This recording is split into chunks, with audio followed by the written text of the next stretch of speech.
Hello दोस्तों, आज हम लोग जो है रिवीजन करने वाले हैं ज्योग्राफी का। ये जो है क्विक रिवीजन करेंगे फटाफट। इसमें जो है रिवीजन करते चलेंगे, उसके बाद इसका एमसीक्यू देखेंगे और तब जो है काफी ये इम्पोर्टेंट होने वाला है क्लास। तब तक आप बने रहिए इस वीडियो पर और लास्ट तक इस वीडियो को देखिए। एक एक क्वेश्चन का पोस्टमार्टम किया जाएगा, कैसे ऑब्जेक्टिव पूछता है आपका जो है।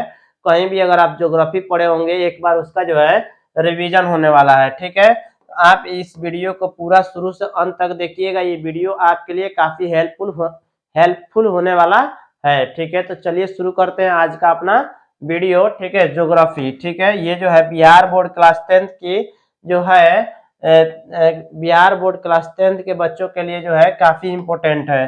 तो चलिए बने रहिएगा इस वीडियो में शुरू से अंत तक। और ये अगर वीडियो अच्छा लगेगा तो लाइक कीजिएगा, सब्सक्राइब कीजिएगा और कमेंट कीजिएगा। तो देखिए, इसमें जो है सबसे पहला चैप्टर है संसाधन क्या होता है। सबसे पहले आप याद रखिएगा संसाधन क्या होता है। तो हर वह वस्तु जो मनुष्य अपनी आवश्यकताओं की पूर्ति हेतु प्रयोग करता है उसे संसाधन कहते हैं। ठीक है, आप याद रखिएगा जितनी भी वस्तुएं हैं, चाहे आप उसका उपयोग अपनी आवश्यकता के लिए पूरी करते हैं उसे संसाधन कहते हैं। जैसे अभी मैं मोबाइल यूज कर रहा हूँ, जिससे मैं ये वीडियो बना रहा हूँ, ये भी एक संसाधन है। ये बोर्ड जिस पर मैं लिख रहा हूँ ये भी एक संसाधन है। जल जो हम लोग पीते हैं वह भी एक संसाधन है। मिट्टी जिससे हमें जो है फसल प्राप्त होता है वह भी एक संसाधन है। तो जितनी भी वस्तुएं जो मनुष्य अपनी आवश्यकताओं की पूर्ति हेतु उपयोग करता है उसे संसाधन कहते हैं। इवन मनुष्य भी एक संसाधन है। मनुष्य एक भी एक, याद रखिएगा, संसाधन है। अब देखिए, संसाधन दो प्रकार के होता है। एक होता है प्राकृतिक संसाधन और एक होता है मानवीय संसाधन। याद रखिएगा, संसाधन दो प्रकार का होता है। एक होता है प्राकृतिक संसाधन और एक मानवीय संसाधन। प्राकृतिक संसाधन कहते हैं जो हमें प्रकृति से प्राप्त होता है उसे प्राकृतिक संसाधन कहते हैं। अब मानवीय संसाधन कहते हैं जो हमें, यानी जो मनुष्य के द्वारा जो बनाया गया जो संसाधन है, जैसे रेलवे, सड़क, चाहे जो आपका मोबाइल, बोर्ड, ये जितना दिखाई दे रहा है ये मानवीय संसाधन है। ठीक है, और प्राकृतिक संसाधन भी अगर देखिएगा तो प्राकृतिक संसाधन दो प्रकार के होता है। एक होता है नवीकरणीय संसाधन और एक होता है अनवीकरणीय संसाधन। नवीकरणीय संसाधन कहते हैं जिसको कितना बार बार यूज करेंगे लेकिन समाप्त नहीं होगा, उसे नवीकरणीय संसाधन कहते हैं। और अनवीकरणीय संसाधन कहते हैं जिसको एक बार यूज कर लेंगे तो वह समाप्त हो जाएगा और उसको बनने में जो है लाखों हजारों लाखों साल का समय लग जाता है, उसे कहते हैं नवीकरणीय संसाधन। अगर कोई अनवीकरणीय संसाधन, अगर आपसे पूछता है कि बताइए नवीकरणीय संसाधन क्या होता है, तो आप याद रखिएगा सौर ऊर्जा। सौर ऊर्जा, ठीक है, सौर ऊर्जा, जल ऊर्जा, ये जल ऊर्जा, ठीक है, भूतापीय ऊर्जा, भूतापीय ऊर्जा, ये जितना भी आपको दिखाई दे रहा है इसको नवीकरणीय संसाधन कहते हैं। आप याद रखिएगा ये जो संसाधन है ये कभी समाप्त नहीं होने वाला है और इसको जो हम लोग चक्रीय संसाधन भी बोलते हैं। इसको चक्रीय संसाधन या इसको पुनः पूर्ति योग्य संसाधन बोलते हैं। पुनः पूर्ति योग्य संसाधन भी कहा जाता है। पुनः पूर्ति योग्य संसाधन भी कहा जाता है। तो ये ऑब्जेक्टिव पूछता है कि सौर ऊर्जा कौन सी संसाधन है, तो पुनः पूर्ति योग्य संसाधन है। और नवीकरणीय संसाधन का आप याद रखिएगा जैसे कोयला, पेट्रोलियम, जो पेट्रोलियम जो होता है, और प्राकृतिक गैस। कोयला, पेट्रोलियम और प्राकृतिक गैस, आपको ध्यान रखना है ये तीनों जो है प्राकृतिक गैस ये अनवीकरणीय संसाधन है और ये पृथ्वी से एक दिन समाप्त हो जाएगा। इसे जो है जीवाश्म ईंधन कहा जाता है। इन तीनों को जो है आप ध्यान में रखिएगा, इन तीनों को जीवाश्म ईंधन कहा जाता है। ये भी आपको याद रखना है। तो आई होप कि आपको ये समझ में आ गया होगा। अगर ये समझ में आया होगा तो एक लाइक कर दीजिए। ठीक है, फिर चलिए आगे देखते हैं अगला स्लाइड में क्या है। आप याद रखिएगा जो संसाधन है सभी जगह जो है एक ही मात्रा में नहीं पाए जाते हैं। ठीक है, हर राज्य में संसाधन जो है हर क्षेत्र में अलग अलग संसाधन है। और यहाँ से ऑब्जेक्टिव पूछता है कि बताइए बिहार में कौन सा संसाधन की मात्रा अधिक है, तो बिहार में चूना पत्थर और पाइराइट की मात्रा अधिक है। आप याद रखिएगा। और अरुणाचल प्रदेश में जल संसाधन जो है वहां पर जो है ज्यादा मात्रा में है। राजस्थान में जो सबसे ज्यादा संभावना है वह सौर ऊर्जा की संभावना है। गुजरात में आप याद रखिएगा पवन ऊर्जा की ज्यादा संभावना है। और यहीं से आपको सिर्फ यहाँ से जो है ऑब्जेक्टिव क्लियर कराया जा रहा है, एक बार क्विक रिवीजन कराया जा रहा है। अगर ये वीडियो आपको अच्छा लगेगा तो आप इस पर एक लाइक जरूर कीजिएगा, अभी कर दीजिएगा तो बहुत अच्छा रहेगा, वरना पूरा वीडियो देखकर तब उसके बाद लाइक कीजिएगा। देखिए अब इसमें आप याद रखिए क्लब ऑफ रोम की बैठक कब हुई? संसाधनों के संरक्षण के लिए एक बैठक हुआ 1968 में, जिसे क्लब ऑफ रोम की बैठक के नाम से जाना जाता है। क्लब ऑफ रोम की बैठक कब हुई? तो 1968 में। याद रखिएगा ब्रंटलैंड आयोग कब बना? तो ब्रंटलैंड आयोग बना 1987 में। यह भी पूछा है कि संसाधनों के संरक्षण के लिए जो है ब्रंटलैंड आयोग कब बना? तो 1987 में जो है इसका निर्माण हुआ था। ठीक है, और भी कुछ संसाधनों के संरक्षण के लिए कुछ अच्छे कदम उठाए गए, जैसे प्रथम पृथ्वी सम्मेलन हुआ। तो प्रथम पृथ्वी सम्मेलन पूछता है कि कहाँ हुआ? तो आप याद रखिएगा ब्राजील में, रियो डी जेनेरो 1992 में हुआ। तो प्रथम पृथ्वी सम्मेलन 1992 में हुआ, आपको याद रखना है। द्वितीय पृथ्वी सम्मेलन कहाँ हुआ? तो न्यूयॉर्क में हुआ। द्वितीय पृथ्वी सम्मेलन कहाँ हुआ? तो न्यूयॉर्क में हुआ, और ये 1997 में हुआ, ये ध्यान में रखिएगा। तृतीय पृथ्वी सम्मेलन कब हुआ? तो तृतीय पृथ्वी सम्मेलन जो है जोहान्सबर्ग में हुआ, 2002 में हुआ। ठीक है, क्योटो सम्मेलन पूछता है कि क्योटो सम्मेलन कब हुआ? 1997 में। और सब्जेक्टिव पूछता है कि क्योटो सम्मेलन किससे संबंधित है? तो याद रखिएगा पृथ्वी को ग्लोबल वार्मिंग से बचाने के लिए जो है ये जो है क्योटो सम्मेलन किया गया था, ग्लोबल वार्मिंग से संबंधित है। आपको याद रखना है कि क्योटो सम्मेलन जो है ग्लोबल वार्मिंग से संबंधित है। और इसमें कितने देशों ने भाग लिया था? तो 159 देशों ने इसमें भाग लिया था। आई होप कि ये क्लियर हो गया होगा। अगर क्लियर हो गया होगा तो एक जो है इस पे अच्छा सा कमेंट कीजिए। और आपका कोई डाउट हो तो आप अपना डाउट जो है कमेंट में लिख दीजिएगा। मैं सबका कमेंट पढ़ता हूं और उसका जो है आंसर देने की कोशिश करूंगा अगले नेक्स्ट वीडियो में। ठीक है, देखिए अगला याद रखिएगा, यहाँ से थोड़ा सा सारा चैप्टर का जो है ये जो है मिलाकर लाया हूँ। देखिए मृदा के बारे में। अब यहाँ देखिए मृदा क्या होता है। मृदा, तो मृदा का मतलब होता है मिट्टी, इंग्लिश में इसको सॉइल बोलते हैं। याद रखिएगा सॉइल मीन्स होता है मिट्टी। ठीक है, आप याद रखिएगा मृदा भी एक क्या है? संसाधन है। अब देखिए मृदा जो है दो प्रकार के होते हैं। मृदा के कई प्रकार होता है। मृदा के कई प्रकार होता है। जलोढ़ मृदा होता है, पर्वतीय मृदा होता है, रेगुर मृदा होता है, लाल मृदा होता है। ठीक है, तो लेटराइट मृदा होता है, तो बहुत सारी मृदा होता है। तो सबसे पहला जो होता है आप देखिए जलोढ़ मृदा। याद रखिएगा इसे दोमट मृदा के नाम से जाना जाता है। दोमट मृदा के नाम से भी इसे जाना जाता है। जलोढ़ मृदा को दोमट मृदा के नाम से भी जाना जाता है, ये आपको ध्यान में रखना है। अब यहाँ थोड़ा सा ध्यान दीजिएगा, ये जो जलोढ़ मृदा है, ठीक है, भारत में सबसे ज्यादा विस्तार पूछता है किसका है? तो भारत में सबसे ज्यादा विस्तार, भारत में सबसे ज्यादा विस्तार किसका है? तो जलोढ़ मृदा का है। भारत में सबसे ज्यादा विस्तार किसका है? तो जलोढ़ मृदा का है, ध्यान में रखिएगा। ठीक है, इस जलोढ़ मृदा में आप याद रखिएगा क्या पाया जाता है? तो पोटास, फास्फोरस और चूना की मात्रा अधिक पाई जाती है। ठीक है, और इसमें किस तत्व की कमी होती है? तो जलोढ़ मृदा में नाइट्रोजन की कमी होती है। ध्यान में रखिएगा जलोढ़ मृदा में नाइट्रोजन की कमी होती है। इसमें कौन कौन सी खेती होती है? तो इसमें याद रखिएगा जलोढ़ मृदा में गेहूं, मक्का और दलहन की खेती होती है। जलोढ़ मृदा में गेहूं, मक्का और दलहन की खेती होती है। ठीक है, आप याद रखिएगा जलोढ़ मृदा जो है दो प्रकार का होता है, एक होता है पुराना और एक होता है नवीन। जो पुराना होता है उसको बांगर बोलते हैं, नवीन को खादर बोलते हैं। ठीक है, और सबसे उपजाऊ जो होती है वह खादर होती है। खादर काफी उपजाऊ मृदा होती है, लिख दिए हैं। और ये जो है एक बार जरूर देख लीजिएगा। और ये क्विक रिवीजन है, आपके लिए बहुत इंपॉर्टेंट है। पूरा वीडियो देखिएगा, अंत तक बने रहिएगा, बहुत मस्त ये जो है वीडियो बन रहा है। देखिए आगे मृदा के बारे में अभी देखिए, दूसरा है काली मृदा। काली मृदा का विस्तार याद रखिए। काली मृदा का सबसे पहले आप याद रखिए काली मृदा को रेगुर मृदा के नाम से जाना जाता है। काली मृदा का दूसरा नाम है रेगुर मृदा। ठीक है, इसका जो है इसमें कपास की खेती ज्यादा, इसमें जो है काली मृदा किसके लिए फेमस है? तो आप याद रखिए काली मृदा में कपास की खेती अधिक होती है। ठीक है, तो इसमें जो है याद रखिएगा काली मृदा में कपास की खेती अधिक होती है। ठीक है, इसलिए इसे काली कपास मृदा भी कहा जाता है। कितना इसका जो है भारत में कितना हेक्टेयर है, तो आपको ध्यान रखना है 6.4 करोड़ हेक्टेयर। 6.4 करोड़ हेक्टेयर जो है, इतना जो है आपको ध्यान में रखना है काली मृदा का विस्तार है।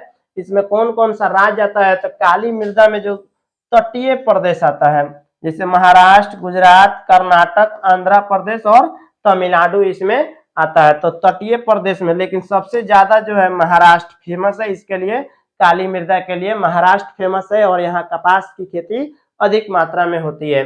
अब आइए काली में, अब इसमें एक और याद रखिएगा लेटराइट मृदा, यहाँ पर गलत हो गया, यहाँ पर लेटराइट मृदा होगा।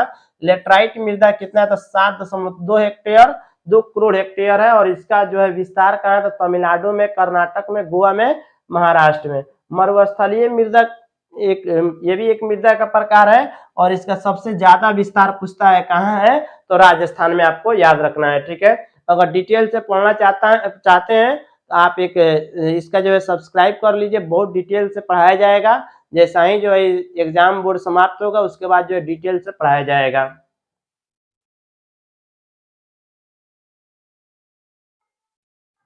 अगला देखिए भूमि निम्नीकरण वाला राज्य कौन कौन सा है। कहाँ भूमि का निम्नीकरण वाला राज्य यहाँ से पूछता है ऑब्जेक्टिव कि किस राज्य में किसके कारण भूमि का क्या हुआ है, निम्नीकरण हुआ है। निम्नीकरण का मतलब होता है क्षरण हुआ है, भूमि नष्ट हुआ है। तो आप ध्यान में रखिएगा खनन के कारण जो हुआ है, झारखंड, छत्तीसगढ़ और मध्य प्रदेश है। यहाँ पर सबसे ज्यादा खनन का कार्य हुआ है और खनन के कारण यहाँ भूमि का निम्नीकरण हुआ है। वनोन्मूलन के कारण जो है उड़ीसा का जो है हुआ है, वनोन्मूलन कहते हैं वनों की कटाई। अति पशुचारण के कारण आप याद रखिएगा गुजरात और राजस्थान में भूमि का निम्नीकरण हुआ है। और अधिक सिंचाई जो है पंजाब और हरियाणा में जो है, आपको ध्यान में रखना है कि पंजाब और हरियाणा में जो अधिक सिंचाई से जो है भूमि का निम्नीकरण हुआ है और ज्यादा मात्रा में पानी पटाने से जो उसके अंदर की ह्यूमस समाप्त हो जाती है। ठीक है, और आपका जो है ध्यान में रखिएगा, और जो है वह जो है भूमि अनउपजाऊ हो जाती है। तो यहाँ पंजाब और हरियाणा में हुआ है। खनन पूछता है तो झारखंड में बताइएगा, छत्तीसगढ़ और मध्य प्रदेश सबसे जो है ज्यादा झारखंड में, वनोन्मूलन उड़ीसा में और अति पशुचारण गुजरात, राजस्थान में, अधिक सिंचाई पंजाब और हरियाणा में हुआ है। आगे देखिए जल संसाधन। जल संसाधन के बारे में आप ध्यान में रखिएगा, पृथ्वी पर जल की मात्रा 3/4 है। 3 यानी अगर हम बात करेंगे तो 3/4 जो है जल की मात्रा है। 4 हिस्स में से 3 हिस्स पानी है, आपको ध्यान में रखना है। पृथ्वी को क्या कहा जाता है, तो इसी के कारण जो है जल की मात्रा के कारण जो है नीला ग्रह के नाम से भी जाना जाता है। पृथ्वी को नीला ग्रह कहा जाता है। महासागरों में कितना जल है, तो महासागरों में 96.5% जल है। ये ध्यान में रखना है कि महासागरों में 96.5% जल है। याद रखिएगा दक्षिणी गोलार्ध को अगर पृथ्वी को 2 भाग में बांटेंगे, ये रहा पृथ्वी, तो ये 2 भाग में जब बांटेंगे तो ये हो गया उत्तरी गोलार्ध और इसको बोलेंगे दक्षिणी गोलार्ध। तो दक्षिणी गोलार्ध को जल गोलार्ध के नाम से जाना जाता है और उत्तरी गोलार्ध को स्थल गोलार्ध के नाम से जाना जाता है।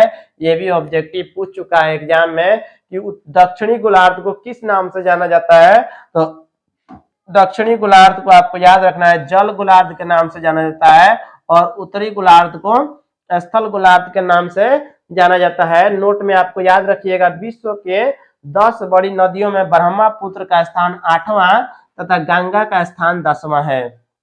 ये भी ध्यान में रखना है कि विश्व की जो 10 बड़ी नदियां हैं उसमें जो है ब्रह्मपुत्र का स्थान 8वां है और गंगा का स्थान 10वां है। यहाँ जल की मात्रा अधिक है। अगला देखिए जल संसाधन से जुड़ी कुछ और बातें यहाँ देखिए कह रहा है भारत में विश्व की 16% आबादी निवास करती है। तो क्वेश्चन पूछता है कि भारत में विश्व का कितना प्रतिशत आबादी निवास करती है 2011 के जनगणना के अनुसार। क्योंकि आपका जो ये भूगोल का जो किताब है, ये अगर भूगोल का किताब देखिएगा तो मैं यही किताब पढ़ाता हूँ भूगोल का, और इसके अनुसार मैं बता रहा हूँ कि भारत की आबादी अभी जो है 16% जो है, याद रखिएगा विश्व की 16% है, विश्व की 16% है। और 1951 में याद रखिएगा भारत में प्रति व्यक्ति जल की उपलब्धता कितनी थी, तो ये भी ऑब्जेक्टिव बन सकता है। तो 5177 घन मीटर थी, आपको ध्यान में रखना है। 2001 में भारत में प्रति व्यक्ति जल की उपलब्धता कितनी है? 1829 घन मीटर थी 2001 में। तो देखिए पहले एक आदमी को इतना जल मिलता था, अब जो है 2001 में इतना जल मिल रहा है 1829। तो बताइए 2025 में कितना जल मिलता होगा, तो कितना कमी हो गया है जल का, आप देख सकते हैं, आप अनुमान लगा सकते हैं। इसीलिए जो है जल का जो है सदुपयोग करना चाहिए। कभी भी जो हमको जो है हम लोगों को जल को ऐसा ही जो है वेस्ट नहीं करना चाहिए। अगर आप एक बाल्टी में नहा लेते हैं तो 5 बाल्टी पानी जियान मत कीजिए, ठीक है, आप ध्यान रखिएगा इसके बारे में। प्राणियों में जल कितना होता है? तो प्राणियों के शरीर में जल की मात्रा 65% होती है। और आप याद रखिएगा पौधों में जो है 65 से 99% होती है, ठीक है, ये भी आपको ध्यान में रखना है।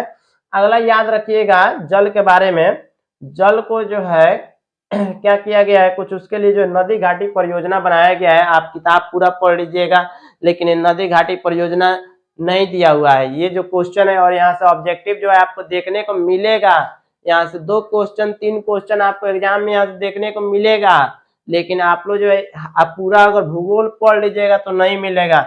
जो उसमें नक्शा जो बनाया है उसी में ये दिखाया है, और वहां से क्वेश्चन दिया यहाँ अब बना रहा है। क्योंकि अब जो बीपीएससी में जा रहा है वो मूर्ख टीचर नहीं क्वेश्चन सेट कर रहा है, क्वेश्चन का लेवल बहुत जबरदस्त हो रहा है, ठीक है, तो इसलिए आपको पूरा पढ़ना पड़ेगा। तो देखिए सबसे पहले आप याद रखें भारत की प्रमुख नदी घाटी परियोजना। तो सबसे पहले आप याद है भाखड़ा नागल परियोजना। भाखड़ा नागल परियोजना किस नदी पर है? तो सतलज नदी पर है। और इसमें इसको किस किस राज्य का जो है लाभ मिला है? तो इसको पंजाब, हरियाणा, हिमाचल प्रदेश और राजस्थान, हिमाचल प्रदेश और राजस्थान, इतने राज्यों को जो है भाखड़ा नागल परियोजना से लाभ मिला है। ब्यास परियोजना आपको याद रखना है, ब्यास नदी पर है और ये राजस्थान में। पूछता है कि ब्यास नदी कहाँ है, तो आपको याद रखना है राजस्थान में। दामोदर नदी पूछता है कि दामोदर नदी कहाँ है, तो झारखंड में है, ठीक है, दामोदर नदी कहाँ है, तो झारखंड में है, आपको ध्यान में रखना है, ठीक है।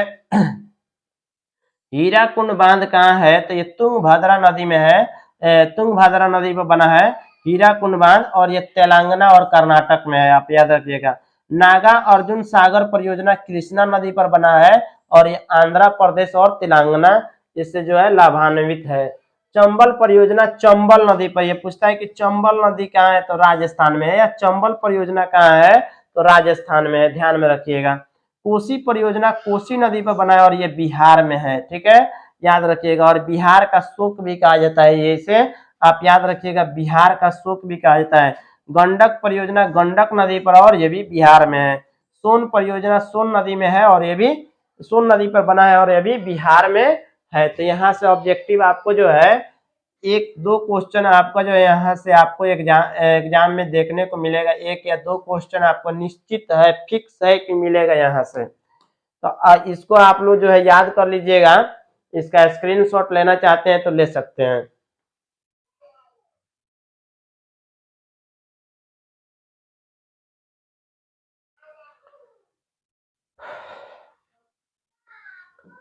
चलिए देखिए अगला,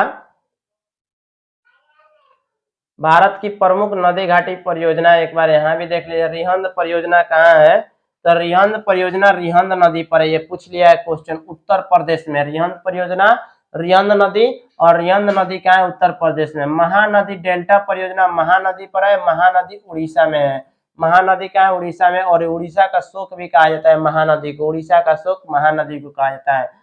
सतलज परियोजना चिनाब नदी पर, और ये जम्मू कश्मीर में है, जम्मू कश्मीर में, याद रखिएगा। शरावती परियोजना वेरी वेरी इंपोर्टेंट, 2024 में यही क्वेश्चन पूछा है, 2024 के एग्जाम में। शरावती परियोजना कहाँ है? तो ये कर्नाटक में है, शरावती नदी पर है, शरावती नदी, और ये शरावती नदी कहाँ है? कर्नाटक में है, पूछ लिया है क्वेश्चन।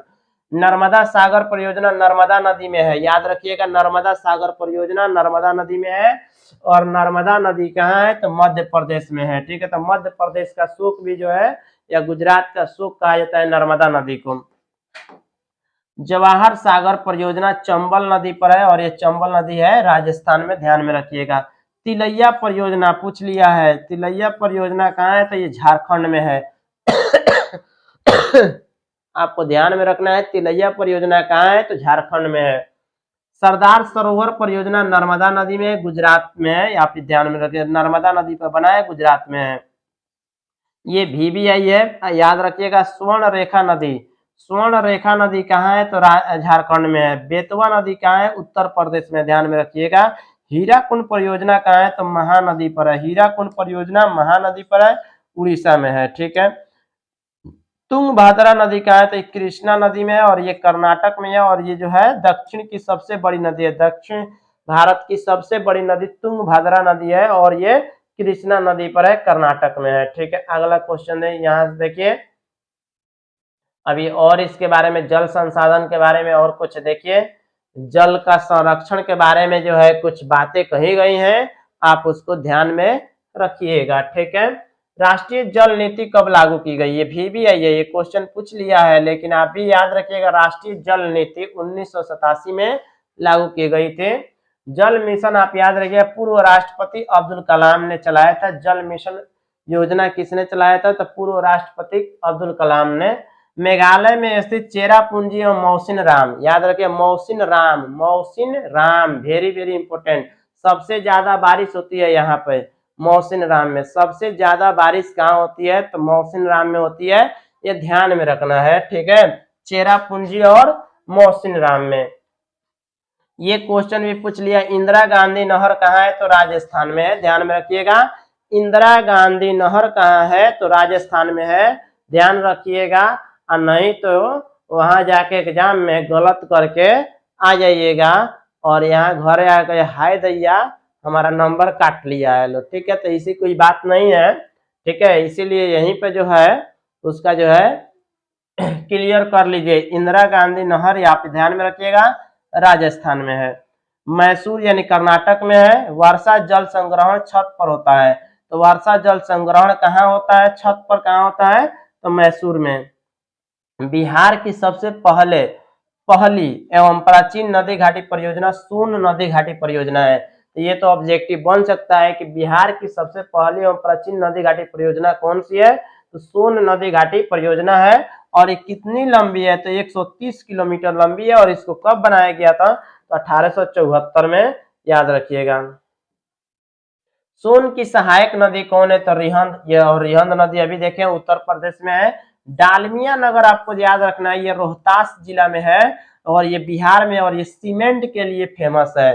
सीमेंट के लिए कौन फेमस है? तो डालमिया नगर, बिहार के रोहतास जिला में है, ये भी ध्यान में रखना है। इंद्रपुरी जलाशय योजना बिहार के रोहतास जिला में है।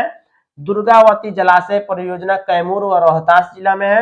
अपर क्यूल जलाशय परियोजना VBI, अपर क्यूल जलाशय परियोजना मुंगेर एवं लखीसराय में है। सीतामढ़ी वाला पूछ लिया है कि सीतामढ़ी में कौन सा जलाशय परियोजना है? तो बागमती, याद रखिएगा बागमती। बरनार जलाशय परियोजना जमुई में है। तो ये जो है पूछ लिया है, बाकी का चांस बनता है कि एग्जाम में पूछे।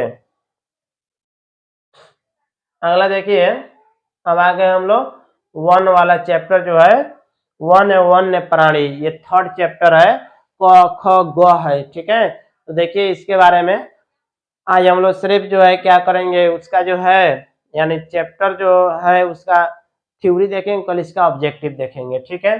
तो कह रहे वन विस्तार के अनुसार भारत का स्थान कौन सा है? तो वन विस्तार के अनुसार भारत का स्थान आपको याद रखिएगा 10वां स्थान है, 10वां स्थान है। तो फिर सवाल है कि 1 नंबर पर कौन सा देश है?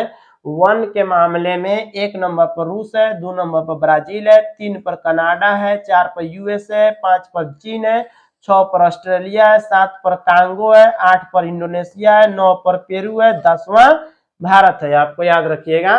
तो दुनिया में, विश्व में 10वां नंबर पर आता है भारत वन के मामले में, वन के मामले में। चीन के और आबादी के मामले में बात किया जाए तो हम लोग तो साफ आगे आगे हैं। ठीक है। आ जाए कोई मुकाबला कर ले आबादी में, ठीक है, फाड़ के रख देंगे। ठीक है। हाँ, आबादी में पीछे नहीं है हम लोग। ठीक है। लेकिन वन में देखिए कितना पीछे है, क्या है? तो वन के काट के हम लोग बर्बाद कर रहे हैं। ठीक है, समझ रहे ना? तो देखिए दुनिया में। अब ये दुनिया में आप याद रखिएगा, विश्व में बात कर रहे हैं, 1948 में 4 अरब हेक्टेयर वन था। पूरी दुनिया में 1948 में 4 अरब हेक्टेयर वन था और 1963 में 3.8। तो कहीं ना कहीं वन का कटाई तो हुआ है और 1990 में 3.4 हो गया है दुनिया में। तो ये क्वेश्चन पूछा है कि विश्व में कितना अरब हेक्टेयर वन था 1948 में, तो 4 अरब हेक्टेयर। ठीक है, आपको याद रखना है। भारत में बात किया जाए तो 2001 में 19.27% वन का फैलाव था। फॉरेस्ट सर्वे ऑफ इन्वेस्टिगेशन के अनुसार, ठीक है, एफएसआई के अनुसार 20.55% का अभी जो है भारत में वन का विस्तार है। और भारत में सबसे ज्यादा वन जो है यानी जंगल जो है सबसे ज्यादा मध्य प्रदेश में है। ये ध्यान में रखना है, भारत में सबसे ज्यादा वन का विस्तार मध्य प्रदेश में है। ठीक है, अब देखिए मैंग्रोव, भारत में याद रखिएगा मैंग्रोव का विस्तार ध्यान में रखिएगा, मैंग्रोव का विस्तार सबसे अधिक तटीय क्षेत्र में है मैंग्रोव। ठीक है, मैंग्रोव एक क्या होता है, एक पौधा भी है। ठीक है, समझ ना, तो जो समुद्र होता है, सागर होता है, उसके किनारे जो है उगता है। ठीक है, समझ रहे ना, उसमें जड़ें जो है ऊपर होती है। ठीक है, तो सबसे ज्यादा मैंग्रोव का सबसे ज्यादा विस्तार जो है आपको याद रखिए तटीय क्षेत्र में है और सबसे ज्यादा पश्चिम बंगाल में है। और यहाँ पर एक डेल्टा का निर्माण होता है, वह डेल्टा आपको ध्यान में रखना है, सुंदरवन डेल्टा। ठीक है, सुंदरवन डेल्टा। दूसरा है गुजरात, अंडमान निकोबार, तीसरा चौथा आंध्र प्रदेश, पांचवा कर्नाटक, छठा महाराष्ट्र, सातवां उड़ीसा, आठवां तमिलनाडु। आपको ध्यान में रखना है। ठीक है, वन के अनुसार एक नंबर पर मध्य प्रदेश है। भारत में वन के मामले में एक नंबर पर जो राज्य है वो मध्य प्रदेश है, ध्यान में रखिएगा। 2 नंबर पर आंध्र प्रदेश है, 3 नंबर पर छत्तीसगढ़ है, 4 पर उड़ीसा है, 5 पर महाराष्ट्र है। और आप याद रखिएगा भारत में 188 जो जिला है आदिवासी जिलों में, कुल वन का क्षेत्र जो है 60.11% है। ये भी ऑब्जेक्टिव पूछ लिया है। बिहार में कितना है, तो लगभग 7% वन का विस्तार है, 7.1 या 7% वन का विस्तार है। तो आई होप ये क्लियर हो गया होगा। अगर ये क्लियर हो गया होगा तो एक कमेंट लिख दीजिएगा कि हाँ ये ज्योग्राफी जो है हमको समझ में आ रही। देखिए ये जो है क्विक रिवीजन हो रहा है, फास्ट रिवीजन हो रहा है। ठीक है, तो इसमें घबराने की बात नहीं है। ठीक है, सब पढ़ा दिया गया है, इसलिए इसका फास्ट रिवीजन करा रहे हैं। आगे देखिए, अब देखिए विलुप्त, वन में बहुत सारा जीव रहता है, तो भारत में विलुप्त होने वाली प्राणी कौन सा है, तो कृष्णा सार, याद रखिएगा कृष्णा सार। ये भी एक क्या है, आप याद रखिएगा, ये जीव है, चीतल, भेड़िया, अनूप मृग। ठीक है, ये जो है आप याद रखिएगा, ये सब जो है विलुप्त होने वाली प्राणी है। भारत में जैव मंडल कितने हैं, तो 14 जैव मंडल है। अब विश्व के 65 देश में जैव मंडल कितने हैं, तो 243 जैव मंडल है। जैव मंडल क्या होता है, जहाँ जो है जानवरों को रखा जाता है। ठीक है, आरक्षित क्षेत्र होता है। देखिए यहाँ पर जैव मंडल का नाम, कुछ भारत में राष्ट्रीय उद्यान एवं अभ्यारण्य देख लीजिए, यहाँ से ऑब्जेक्टिव पूछता है।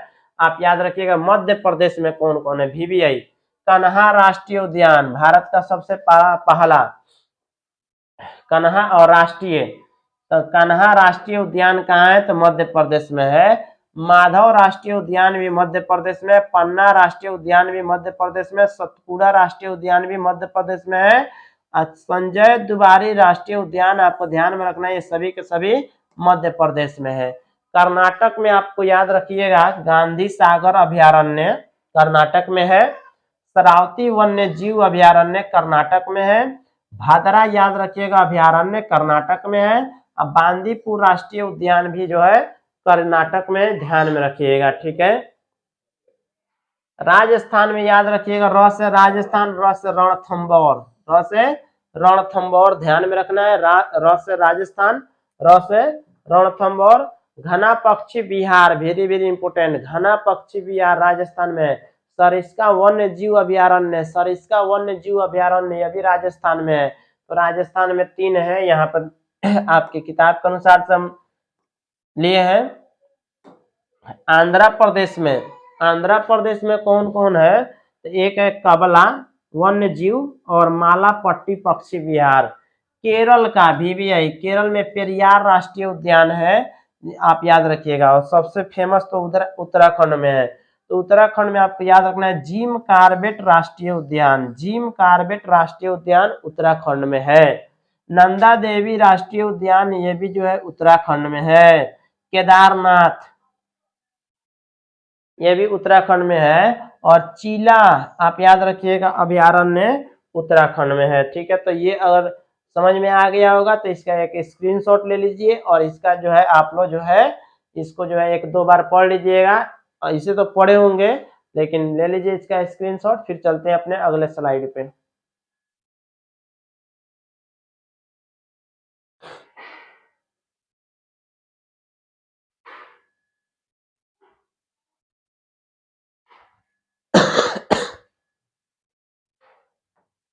देखिए अगला स्लाइड, भारत में प्रमुख। अब आइए, भारत में प्रमुख राष्ट्रीय उद्यान अभी देखिए, उत्तर प्रदेश में कौन है तो दुधवा, दुधवा राष्ट्रीय उद्यान उत्तर प्रदेश। चंद्रप्रभा राष्ट्रीय उद्यान उत्तर प्रदेश।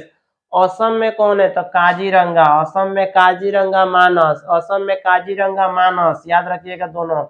झारखंड में हजारीबाग पलामू, हजारीबाग पलामू, हजारीबाग पलामू झारखंड में।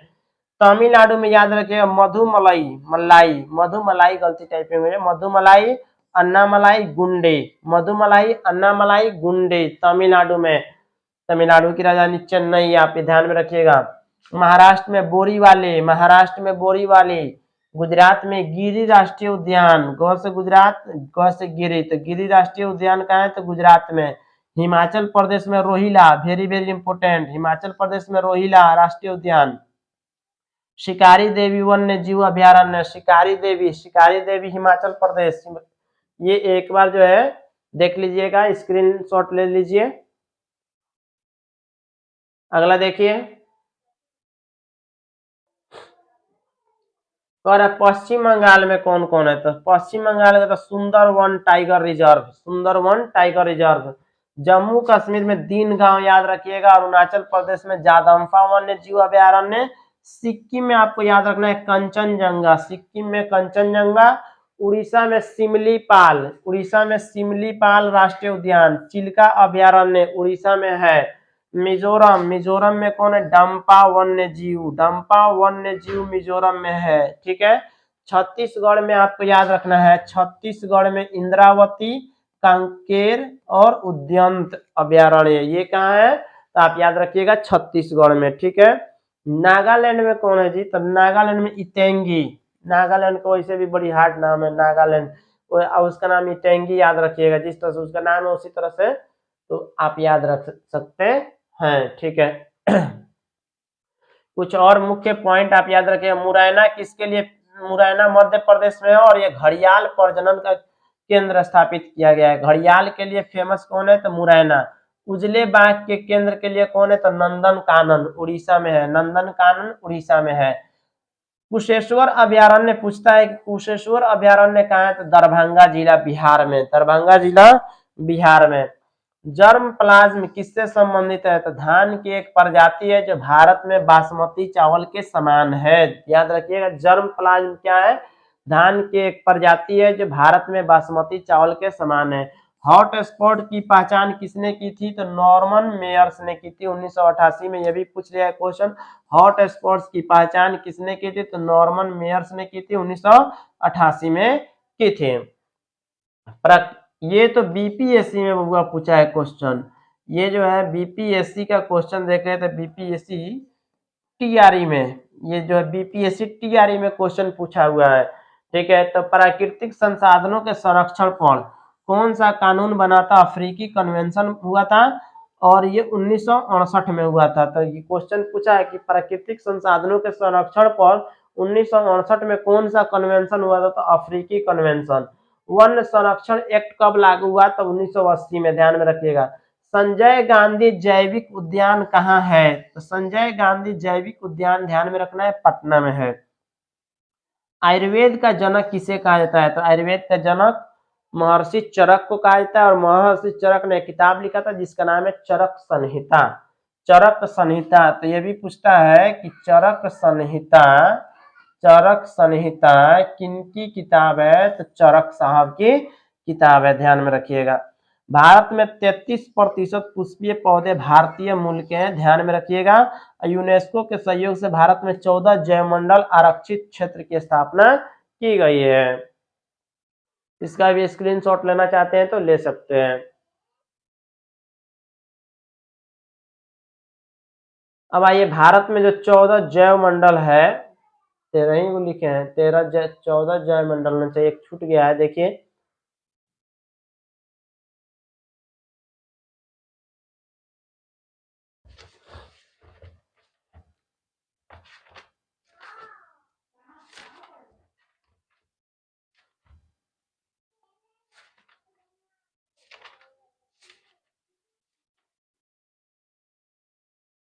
अचनाकर अमरकंटक छूटा हुआ है, देख लीजिएगा एक बार।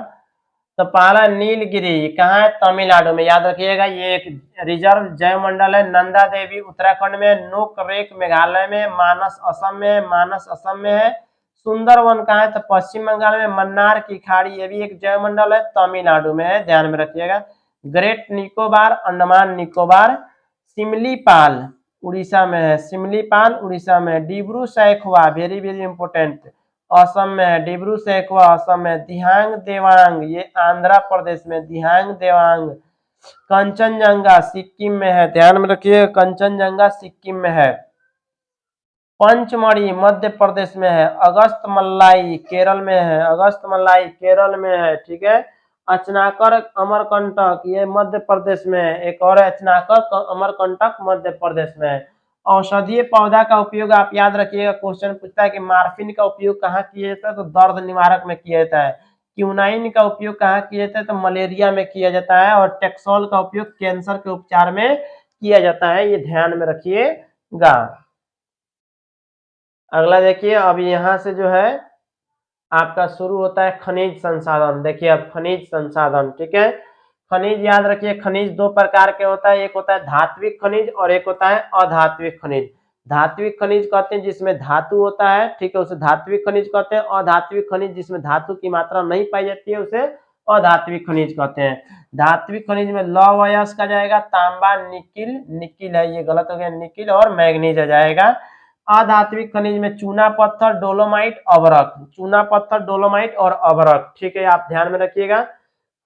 धात्विक खनिज के बारे में और याद रखिएगा, धात्विक खनिज भी दो प्रकार के होता है, एक होता है लौह युक्त खनिज और एक होता है अलौह युक्त खनिज। लौह युक्त खनिज कहते हैं जिसमें लोहे की मात्रा पाई जाती है, उसे लौह युक्त खनिज कहते हैं।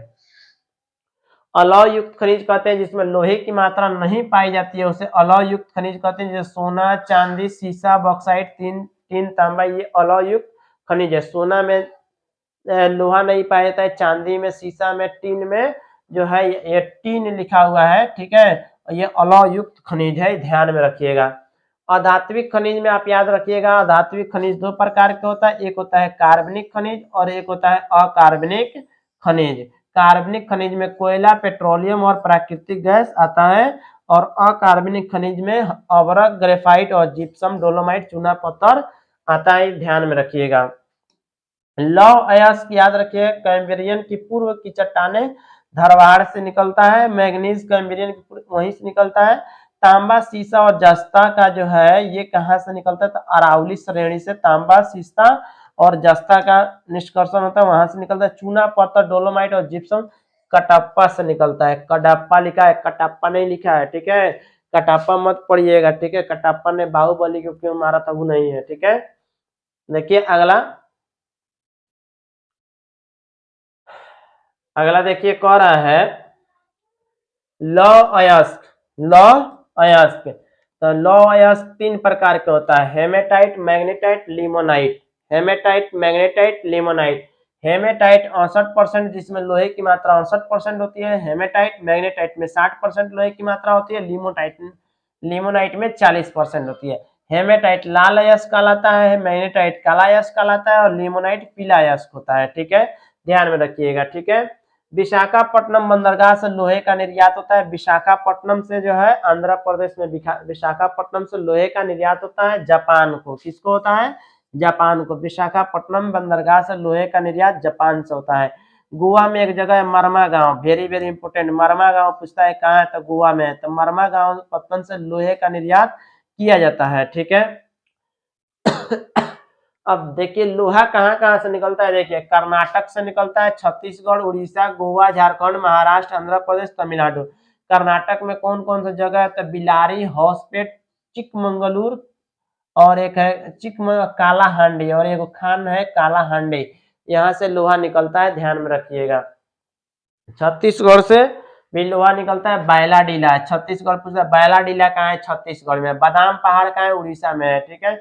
आप ध्यान में रखें। गोवा से सहक्वालिम, संगयुम, सतारी। झारखंड से सिंहभूम, सरायकेला, पलामू, यहाँ से लोहा निकलता है, ठीक है। आंध्र प्रदेश में कुरनूल से ज्यादा निकलता है। तमिलनाडु में तीर्थमलई पहाड़ियां, सलेम जिसको बोलते हैं, पूछता है कि सलेम कहाँ है, तो तमिलनाडु में। सलेम कहाँ है, तमिलनाडु में, ठीक है। अगला देखिए, आगे करें मैग्नीज। मैग्नीज का उत्पादन भारत का विश्व में रूस और दक्षिण अफ्रीका के स्थान पर ये तीसरा नंबर पर, थर्ड नंबर पर है। मैग्नीज के उत्पादन में सबसे ज्यादा रूस में होता है, उसके बाद दक्षिण अफ्रीका में होता है, साउथ अफ्रीका में होता है। मैग्नीज का उपयोग शुष्क बैक्टीरियो के निर्माण में, चमड़ा एवं माचिस उद्योग में, फोटोग्राफी में होता है। इसका उपयोग आप ध्यान में रखिए। भारत में कुल उत्पादन जो है मैग्नीज का 85% है, और इसका उपयोग मिश्र धातु बनाने में किया जाता है। उड़ीसा में कालाहांडी, मयूरभंज, यहाँ से आप देख सकते हैं। कर्नाटक में चिकमंगलूर, वही जो ऊपर देख रहे हैं, सेम निकलता है। आंध्र प्रदेश में विशाखापट्टनम आपको याद रखना है, कडप्पा और विजयनगर इसमें याद रखना है।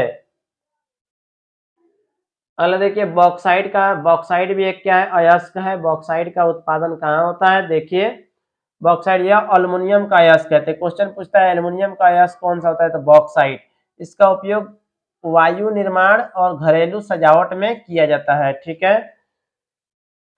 आप याद रखिएगा, गुजरात में जामनगर, कैगा, कच्छ और सूरत से जो है निकलता है। गुजरात में, महाराष्ट्र में कोलाबा, रत्नागिरी और कोल्हापुर से। छत्तीसगढ़ से बैलाडीला से निकलता है।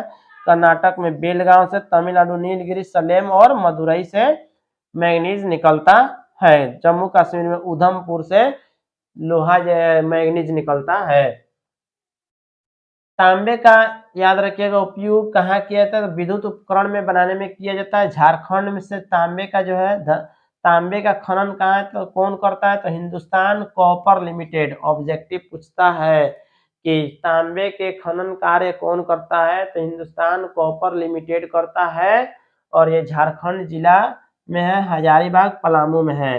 राजस्थान में खेतड़ी है, ये पूछता है खेतड़ी कहाँ है, तो राजस्थान में, ध्यान में रखिएगा। मध्य प्रदेश में कौन है, तो बालाघाट है, ठीक है। खेतड़ी किसके लिए प्रसिद्ध है, तो ये तांबा के लिए प्रसिद्ध है, वेरी वेरी इंपोर्टेंट।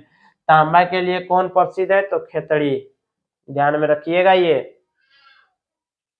अगला ये अभ्रक। कर अभ्रक, भारत विश्व का अभ्रक में आगे है। भारत जो है विश्व में अभ्रक, भारत विश्व में अभ्रक का अग्रणी उत्पादक है। अभ्रक सबसे ज्यादा बिहार, झारखंड और आंध्र प्रदेश से निकलता है, उसमें बिहार और झारखंड से निकलता है। बिहार झारखंड में उत्तम कोटि का रूबी अभ्रक पाया जाता है, वेरी वेरी इंपोर्टेंट। कि रूबी अभ्रक कहाँ पाया जाता है, तो बिहार झारखंड में। संयुक्त राज्य अमेरिका अभ्रक का मुख्य उत्पादक देश है, ध्यान में रखिएगा। संयुक्त राज्य अमेरिका अभ्रक का मुख्य उत्पादक देश है। चूना पत्थर का उपयोग किस लिए, 76% इसका उपयोग जो है सीमेंट उद्योग में किया जाता है। 16% लौह इस्पात में, 4% रसायन में और 4% उर्वरक, कागज एवं चीनी उद्योग में किया जाता है। आगे देखिए शक्ति संसाधन के प्रकार, ठीक है, तो रहने देते हैं। इसके बाद जो है यहाँ से जो है शक्ति संसाधन से हम लोग जो है इसका पार्ट 2 देखेंगे। वीडियो लंबा हो जाएगा, ठीक है। और फिर आपको जो है मिलेंगे अपने नेक्स्ट वीडियो में, तब तक के लिए जय हिंद।